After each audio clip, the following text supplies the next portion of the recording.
So Josh Holmes is with us, host of the Ruthless podcast, former Mitch McConnell chief of staff. And Josh, good morning to you. I got some breaking news going to pop you with right now. True Social a moment ago, President's talking about cracking down on fentanyl. Here is part of what he said. We cannot allow this scourge to continue to harm the USA, and therefore, until it stops or seriously limited, the proposed tariffs scheduled to go into effect on March 4th will indeed go into effect. China will likewise be charged an additional 10% tariff on that date. The April 2nd reciprocal tariff date will remain in full force and effect. Thank you for your attention to this matter. God bless America. So he's back on that. And just a quick comment before we move back to Musk. Josh.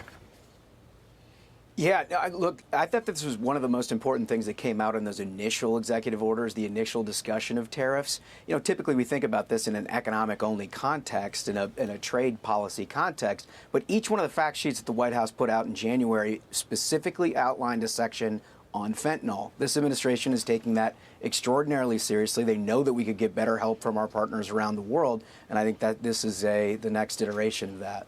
Okay, and in the meantime, there was this cabinet meeting yesterday, and here's Elon Musk talking about the point of that email that he sent to the federal government workers. I think that email perhaps was best interpreted as a performance review, but actually it was a pulse check review. Do you have a pulse? This is, you know, I think not a high bar, is what I'm saying.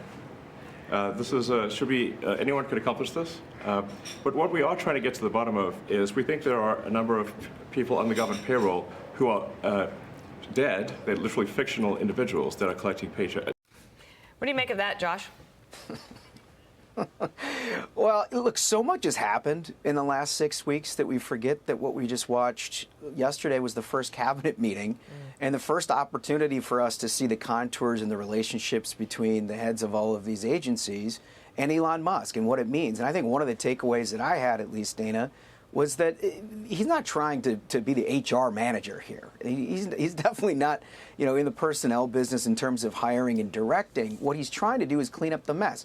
If these agency heads, if all of these secretaries can focus on implementing the Trump agenda, and Elon Musk is cleaning up all of the mess that has been left behind by generations, really, of waste, fraud, and abuse within our federal government, then it's sort of a double your pleasure type situation. I mean, this is one of those things that has always lagged a little bit in every agency because of the urgency of trying to move forward. Well, if you're moving forward at the same time that you've got somebody like Elon Musk and D.O.G.E cleaning up all the mess, it seems to me like that's a pretty efficient operation. So there will be resistance. We're seeing it a little more by the day. I don't know how deep they go. This is Marcy Kaptur. Yeah. She's a Democrat from northwestern Ohio, represents Toledo, and she went after Musk this way. Watch.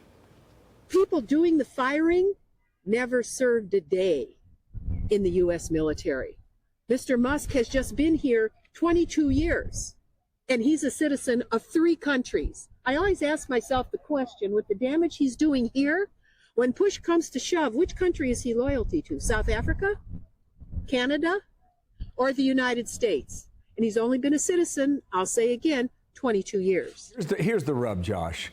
Waste, fraud, and abuse is popular, okay, across the board. Yeah. I think the question then becomes is how far are they willing to push back?